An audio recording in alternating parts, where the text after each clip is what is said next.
What's going on, people? It's Emmanuel here with another installment of Basketball Bicker Weekly.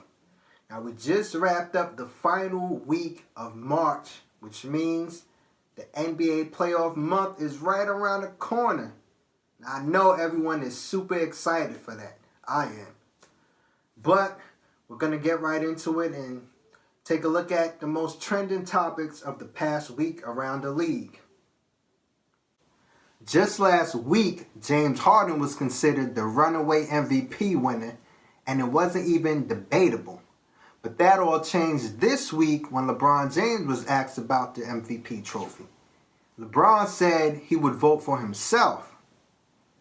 Then the debate started. Does LeBron James have a point? Let's look at his stats and figure this thing out. LeBron is averaging 27 points, 8 rebounds, 9 assists, 1.5 steals, and 1 block. Those are incredible numbers. The Cavs have won 47 games and they're third in the East right now. And they've done this, they lost Kyrie, who's a franchise point guard. They lost Kevin Love for 22 games. They lost Tristan Thompson for 29 games. And even though they had Isaiah Thomas, he missed 35 games before it all imploded and they traded him off. So the Cavs have had a lot of adversity. It's been a very tumultuous season, and LeBron has kept it all together. He has the numbers, and they're still doing pretty good as a squad. So we might have to, give LeBron some more consideration this season. He has a point. He has the numbers, and throughout all of the turmoil, the Cavs are still in a good position right now. So it may not be as, runaway as we think it is. But we'll keep an eye on that. Speaking of LeBron James, congratulations to Bron for passing Michael Jordan for the most consecutive games scoring in double-digit points with 867. That's number 1 on the list, a monumental record. Kevin Durant currently sits at number 5 on that same list with 647 consecutive games scoring 10 or more. This next piece needs a little background. So Karl-Anthony Towns and Ben Simmons are playing PlayerUnknown's Battlegrounds. And Simmons is trying to get Towns to play around. And Towns is a little hesitant because he has a game tomorrow. So Simmons says, "You got time. Who do you play tomorrow?" And Towns replies, "The Hawks." So Simmons says, "Yeah, you got plenty of time," because we all know the Hawks have been absolutely trashed this year. And fast forward to Wednesday, Karl-Anthony Towns puts up a career high 56 points and 15 rebounds. So Ben Simmons was essentially right when he said that. And the Timberwolves had a little fun with that. Simmons had a little fun with that also. He responded to Karl-Anthony Towns posting about his career night, saying, "Told you." I have to share this with y'all, because whenever I see this happen in the NBA today, I'm always in complete awe. So Kyle Anderson and DeJounte Murray of the Spurs are on a fast break. They're bringing the ball up, they're running a fast break, and no one pulls back for the 3. They pass it all the way into the hoop, and then they make a layup. A 2-on-1 fast break that ends up in a layup. that just doesn't happen in the league today. So I just had to share that with y'all. There's a new book being released called Tiger Woods, which is, it's about Tiger Woods. And in an interesting part of the book, Tiger Woods is warned to stay away from Michael Jordan because Jordan is seen as an entitled athlete and he's seen as arrogant, and they're afraid that Jordan's arrogance and his entitlement will be a negative impact on the young Tiger. But Tiger really latches on to Jordan because he looks up to Jordan.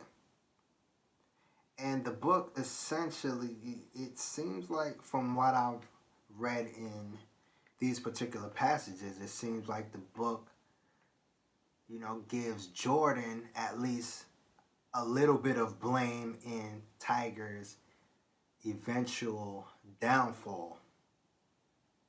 And it's interesting because you hear, every now and then you hear a little piece of, the Jordan stories that are coming out, painting not too pretty a picture of Jordan. Being, we have the Chameleonaire story, things like that come out, that paint Jordan, as the GOAT, but not in the most positive light. But that's really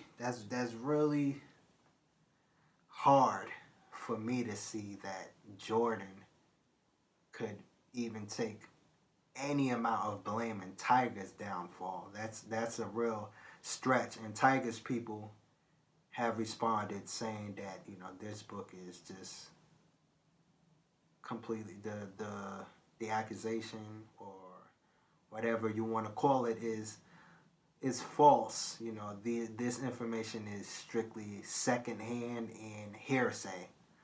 So I don't know if I would put too much into what they're saying in here in regards to Tiger and Jordan, but it is interesting because we've heard some of these stories about Jordan before, but MJ is still the GOAT. He'll always be the GOAT.